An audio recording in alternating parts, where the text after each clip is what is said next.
먼저 말씀 한 구절만 하고 시작하도록 하겠습니다.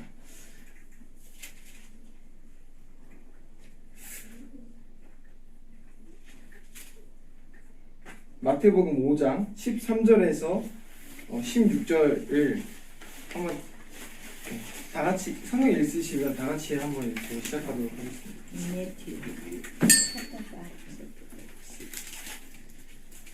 마태복음 5장 13절에서 16절입니다.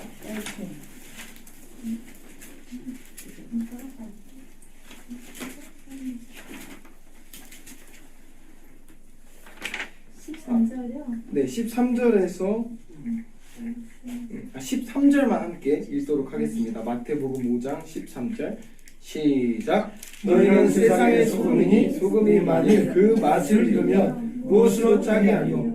후에는 아무 쓸데없어 다만 밖에 버려져 사람에게 밟힐 뿐이니라. 아멘.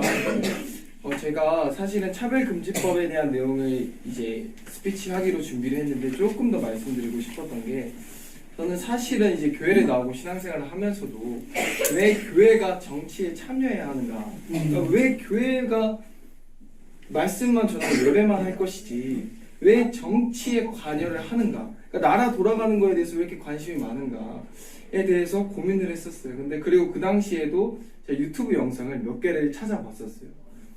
근데 어떤 유명한 목사님께서 뭐라고 하셨냐면, 그 정치에 참여하는 게 이제 틀렸다라는 식으로 이제 그 유튜브 영상에도 나와 있고, 제 스스로도 납득이 잘 되지를 않는 거예요. 근데 이제 믿음이 성장하면서 성장할수록 제가 이 말씀을 통해서 제가 어떤 것을 깨달았냐면, 교회는 이 세상에 존재하는 그 목적이 무엇이냐는 거예요. 그러니까 교회로 하나님께서 이 땅에서 부르셨다면 이 땅에서 왜 교회가 존재하느냐라는 그 질문을 던지게 되었습니다.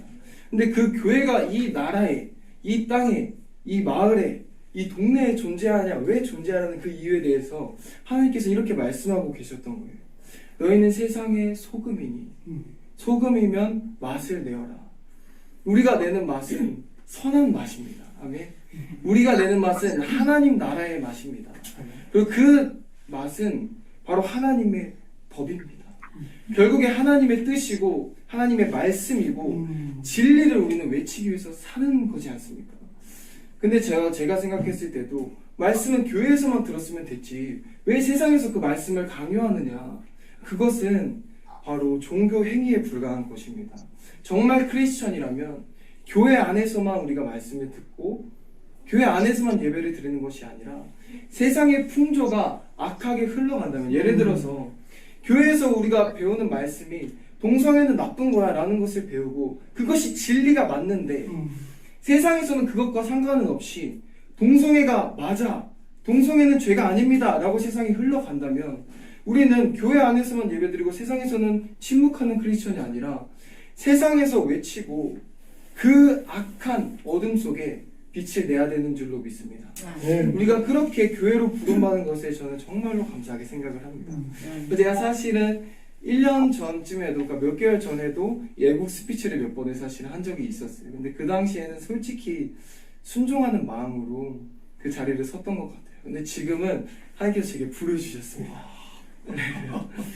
며칠 전에 광화문에서 집회를 이제 들으면서 제가 딱 생각했던 게, 하나님 진짜의 나라를 위해서 제가 무엇을 할 수 있을까요? 하나님, 제 모든 것을 바쳐서 하나님께서 지금 바라시는 것이 예수왕국 복음 통일이라면 제가 그것을 위해서 무엇을 해야 될까요? 제가 했다고 인정받고 사람들에게 칭찬받고 그런 게 아니라 정말 제 모든 것을 들여서라도 해야 하는 것이 무엇인가, 이렇게 기도를 하고 있었을 때 사실 오늘 이제 스피치를 하게 되면서 저는 너무너무 감사했습니다. 이것이 어떤 환경이든 저는 나라를 위해서 일할 수 있다는 것에 주님께 정말 감사를 드리고 있습니다. 그래서 오늘 제가 나눌 것은 바로 차별금지법에 대한 이야기입니다. 여러분, 차별금지법에 대해서 아마 다들 들어보셨을 것인데, 차별금지법은 그 정의되어 있기를, 뭐라고 정의되어 있냐면, 차별금지법 또는 반차별법은 정치, 경제, 사회, 문화 등 모든 생활 영역에서 합리적 이유가 없는 어떤 형태의 차별을 금지하는 내용이다 라고 이제 정의가 되어 있고, 이것을 쉽게 말하면 그냥 억울하게 차별당하는 것들을 다 없애자. 예를 들어서 누군가가 차별을 당할 이유가 없는데, 예를 들어서 여자라는 이유만으로 직장에 취업을 못하거나, 여자라는 이유만으로 어떤가를 하지 못하게 만들거나, 비난을 받거나, 그러니까 이런 것들에 대해서 그 차별을 없애자라는 것이 바로 차별금지법이라는 거예요. 그러니까 여기까지 들으면 와, 우리가 생각하잖아요. 맞아. 차별은 안 좋은 거지. 사람들은 다 평등하고 각자의 존엄성이 있는데 그것을 차별하는 것은 나쁜 것이야 라고 생각을 할 텐데, 그 차별금지법 뒤에 어떤 내용이 담겨 있냐면, 일반적으로 차별금지법이라 하면 포괄적 차별금지법을 뜻한다. 특정 직군, 특정 분야에서 성차별, 장애인 차별 등을 금지를 규정한 기존 법들로는 충분하지 않다라고 규정을 한다. 그러니까 무슨 뜻이냐면, 이 나라에 지금 그런 차별을 금지하는 법안이 없냐라고 질문을 했을 때 이미 있다는 거예요. 충분히 있다는 것입니다. 여성의 인권, 그리고 장애인들의 인권이 보장되고 있다는 거예요. 그리고 학생들의 인권과 교사들의 인권들이 다 보장이 되고 있어요. 얼마나 살기 좋은 대한민국이지 않습니까? 대한민국은 지금 진짜 어떤 나라를 가봐도 대한민국보다 더 잘 사는 나라가 없대요. 저는 가보진 않았지만, 그것처럼 대한민국에는 이미 그 차별들을 규정하고 법으로 처벌할 수 있는 법이 있어요. 그게 바로 헌법이라는 것입니다. 헌법은 정확하게 인간의 존엄성을 보장하고 있고, 인간이 어떻게 이 세상에서 살아가야 하는지, 그리고 나라가 어떻게 돌아가야지만 제일 나라가 잘 돌아가는지를 법으로 정하는 게 바로 헌법이에요. 근데 그 헌법이 부족하다. 그래서 그것이 기존 법들로는 충분하지 않아서 이 인권을 더 보호하자라는 취지로 이 법을 만들었다고 하는 거예요. 그렇다면 이 차별금지법에서 원래도 법이 있는데 뭐가 그렇게 불충분하냐? 예를 들어서 아까 제가 말씀드린 것처럼 대한민국에서는 여성들의 인권들도 보장을 합니다. 그리고 남자, 여자의 각자의 그 특성을 다 보장을 하고 있어요. 근데 차별금지법에 어떤 내용이 있냐면, 남자가 여자 화장실에 왜 못 들어가냐는 거예요. 왜 말이 안 되는 거예요. 여자인데 왜 남자 화장실에 못 들어가고, 남자가 왜 여탕에 들어가고 싶은데 왜 못 들어가냐는 그런 주장을 하는 거예요. 그리고 헌법은 생명을 아주 귀중하게 여기는데, 차별금지법은 어떤 것을 차별한다고 말하냐면, 왜 내가 내 태안에 있는 아이를 못 죽이게 하냐는 거예요. 내가 내 안에 있는 이 태아를 죽이고 싶은데, 그냥 버려버리고 싶은데 왜 그것을 살인을 못하게 하냐. 그것은 인권이다 라고 주장을 하는 게 바로 차별금지법입니다. 그리고 두 번째로 성경에도 나와 있고 정확히 우리가 알 수 있는 게, 남자와 여자 외에 다른 성은 없다는 것을 우리가 다 잘 알고 있어요. 남자는 남자이고 여자는 여자이고, 그리고 성경에도 하나님께서 태초에 인간을 창조하실 때 남자와 여자 두 가지로 창조하셨어요. 절대로 그 외의 성을 하나님께서 창조하지를 않으셨어요. 근데 차별금지법은 뭐라고 말하냐면, 왜 남자와 여자만 있냐는 거예요. 내가 남자이면서도 여자이면서도 남자일 수가 있고, 남자와 여자의 성이 합해진 어떤 새로운 존재일 수도 있고, 내가 남자 여자이기도 하면서 동물도 사랑하기도 하고, 여탕에 들어가기도 하면서 남탕에 들어갈 수도 있고, 그러면서도 여자 화장실에 들어갈 수 있는 그런 새로운 성이 있다고 주장을 하는 거예요. 그러니까 무한대의 성이 있다고 이렇게 주장하는 것이 바로 차별금지법입니다. 그리고 세 번째로 또 이 낙태를 합법화하자라고 주장하는 것이 바로 차별금지법입니다. 이에 대해서 저와 여러분들도 마찬가지고 우리 우파, 이 대한민국을 사랑하는 애국자들은 뭐라고 말하냐면, 차별금지법은 절대 통과되면 안 된다는 것입니다. 차별금지법은 절대로 통과되면 안 돼요. 차별금지법이 통과되면 바로 나라는 망하는 것입니다. 차별금지법이 통과된 나라는 다 망해가고 있어요. 그래서 우파의 의견은 무엇이냐면, 첫 번째로 교육이 망한다는 것입니다. 차별금지법이 제정되면, 통과가 되면 교육답지 못한 교육으로 하게 된다는 거예요. 그리고 두 번째로 가정이 망한다는 거예요. 차별금지법이 통과되면 남자가 남자끼리 좋아하고 여자가 여자끼리 좋아하면 더 이상 자녀들을 낳을 수가 없어요.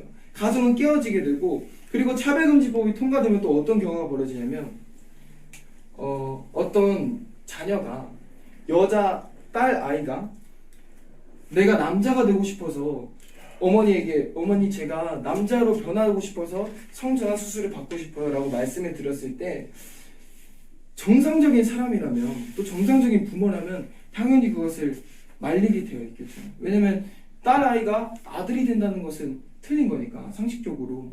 근데 차별금지법이 만약에 통과되면 그 딸 아이에게 안 돼. 너는 딸로 태어났고 여자로 태어나서 이 땅을 살아갈 때 여자로 살아가는 게 맞는 거라고 얘기를 하는 순간 그 부모는 잡혀가게 되어 있습니다. 그것처럼 가정이 파괴되고 세 번째로 또 교회가 파괴되는 것입니다. 그런데 여기에 대해서 이것이 우파의 의견이라는 것들을 기억을 하셨죠? 우파는 차별금지법이 안 된다고 주장을 하고 있어요. 차별금지법이 되면 나라가 진짜 죽는다. 차별금지법이 통과되면 다음 세대는 죽는다 라고 이야기를 하고 있어요. 이것을 절대 막지 않으면 안 돼요. 근데 좌파는 뭐라고 말하냐면 차별금지법은 그런 의도가 아닙니다. 차별 왜 그렇게 호들갑 떠세요? 왜 그렇게 오버하세요? 차별금지법은 좋은 법안이에요. 차별금지법은 그냥 차별을 없애고자 하는 나라를 좋게 만드는 그런 법안이에요 라고 이야기를 하고 있어요. 그리고 소수와 약자들의 편을 들어주는 게 좋은 거예요 라고 이야기를 하고 있어요. 그러니까 우파의 의견과 좌파의 의견이 충돌하고 있는 거예요. 그러니까 우파는 진짜 나라가 죽을 것처럼 막 애쓰면서 소리 지르고 싸우고 있는데 좌파는 왜 그러냐고 하고 있는 거예요. 학생들한테 야 저 봐봐 태극기 흔들면서 하는 사람들 봐봐 저 사람들 다 극우파야. 정광훈 목사님이 마침 막 정신병자인 것처럼 이렇게 얘기를 하면서 그 사상이 충돌하는 시대에서 살고 있다는 거예요. 그렇다면 우리가 알아봐야 될 것이 차별금지법이 진짜 통과가 됐다면 그러니까 통과가 된 나라가 이미 있다면 그 나라가 어떻게 됐느냐를 보면 이게 뭐가 사실인지를 알 수가 있어요.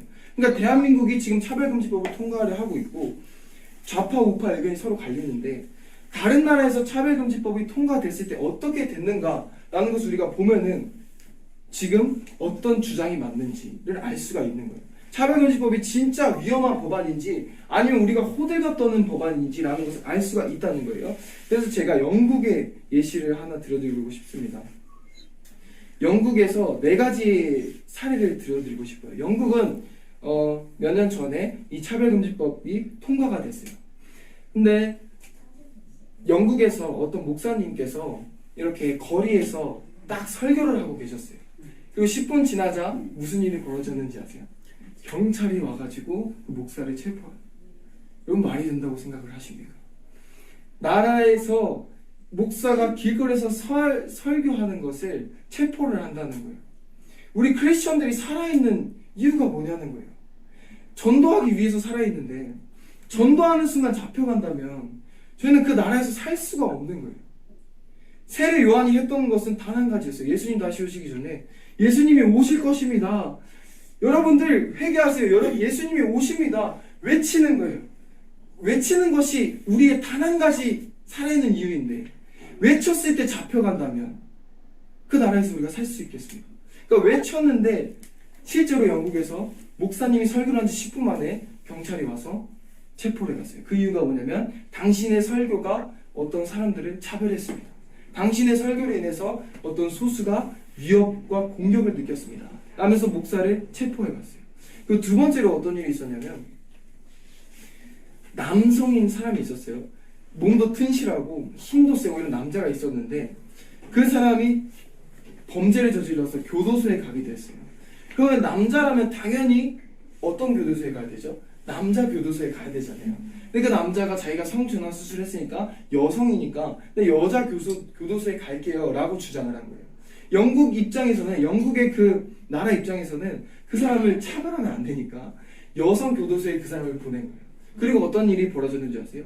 그 사람이 여자 교도소에 있는 그 사람들을 다 폭행을 해가지고 막 폭행을 하고 때려 패가지고 그것이 난리가 나는 사건이 있었습니다. 그리고 세 번째로 초등학교에서 영국의 초등학교에서 어떤 교육을 실시했냐면 동성애 교육을 실시하기를 시작을 했어요. 그러니까 학교에서 아이들한테